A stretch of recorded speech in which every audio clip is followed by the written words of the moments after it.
Joint cash और single cash के हवाले से क्यूरी है कि क्या सिंगल कैश का जो वीज़ा है वो नहीं लगता या रिजेक्ट हो जाता है या उसका इंटरव्यू लाजमी आता है, और जो जॉइंट कैश के साथ आता है क्या उसका वीज़ा जो है वो आसानी से लग जाता है। सबसे पहले तो एक चीज़ को समझिए कि जो सिंगल कैश है बेसिकली उसमें आपको ऑलमोस्ट 1 साल का जो कैश है वो मिलता है, और आपको उसके बाद जो डिग्री है उसका बाद में आपको कैश मिलना है जब आप यूके चले जाते हैं। फॉर एग्जांपल आपने इंटर के बाद एक कॉलेज में यूनिवर्सिटी में एडमिशन ले लिया, तो आपको सिंगल कैश का मतलब है कि आपको फाउंडेशन ईयर का एक कैश मिलेगा 1 ईयर का, और आपको जो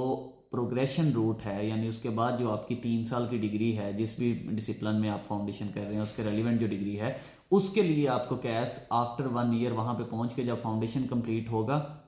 तो देन मिलेगा। तो इसको हम इस प्रोसीजर में हम ये कहते हैं कि ये बेसिकली सिंगल कैश के साथ है। और जो जॉइंट कैश होता है, जॉइंट कैश में आपको इंटर के बाद आपको 4 साल का कैश मिलता है, उसमें 1 ईयर का फाउंडेशन एंड प्लस 3 ईयर्स आपके कैश पे ही मेंशन होता है। अब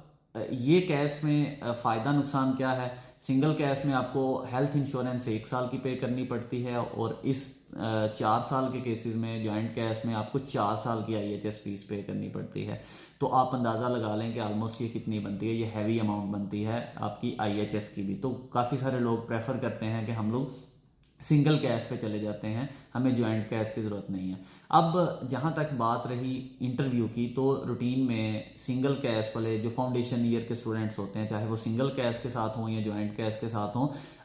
उनकी जो इंटरव्यू की रेशो है वो ऑलमोस्ट सेम सेम ही है, यानी वो दोनों सूरतों में हो सकता है। ये ज़रूरी नहीं है कि आपके पास जॉइंट कैश है तो आपका इंटरव्यू नहीं होगा, एक तो ये चीज़ जहन में रख लें। हाँ, थोड़ा बहुत प्लस माइनस हो सकता है कहीं पे कि शायद जॉइंट कैश में, चूंकि एज ये होता है कि स्टूडेंट ने ऑलरेडी इतनी फीस पे कर दी है, उसके पास प्रॉपर एक पैक है स्टडी का, तो उसको कोई एज शायद दे दें, लेकिन को बहुत ज़्यादा एज नहीं मिलता। हाँ, इंटरव्यू होने के चांसेस ज़्यादा होते हैं, और इंटरव्यू अगर आप अच्छा परफॉर्म नहीं कर पाते तो देन रिफ्यूज़ होने के भी इसमें चांसेस ज़्यादा होते हैं, आपका वीज़ा रिफ्यूज़ हो सकता है। काफ़ी सारे स्टूडेंट्स के पिछले दिनों सिंगल कैश के साथ रिफ्यूज़ हुए,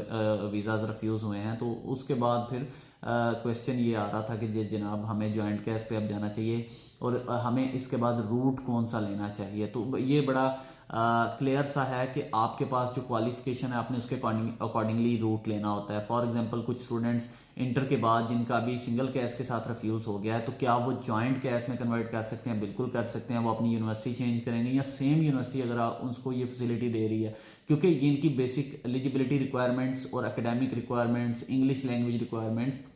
ये सारी मीट करनी पड़ती हैं सिंगल कैश में और जॉइंट कैश में। जॉइंट कैश में कुछ कंडीशंस जो होती हैं वो आपको एक्स्ट्रा मीट करनी पड़ती हैं, यानी हो सकता है आपको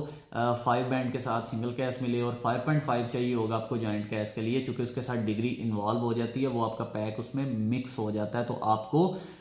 उसकी भी रिक्वायरमेंट डिग्री की पूरी करनी पड़ती हैं। तो आपको अगर रिक्वायरमेंट पूरी हो, आपके पास फंड्स प्रॉपर हों, आप उसको मैनेज कर सकते हैं, तो फिर आपको सिंगल कैश की बजाय जॉइंट कैश पे जाना चाहिए, क्योंकि सिंगल कैश फिर वहां पे जाके 1 साल के बाद आपको दोबारा से नया कैश लेना है, नया वीज़ा अप्लाई करना है, तो फिर वहां पे आपको एक प्रोसेस करना पड़ता है। हालांकि जहां पे आप हैसल फ्री हो जाते हैं कि 4 साल का आपका वीज़ा जो है वो आता ही 4 साल का है,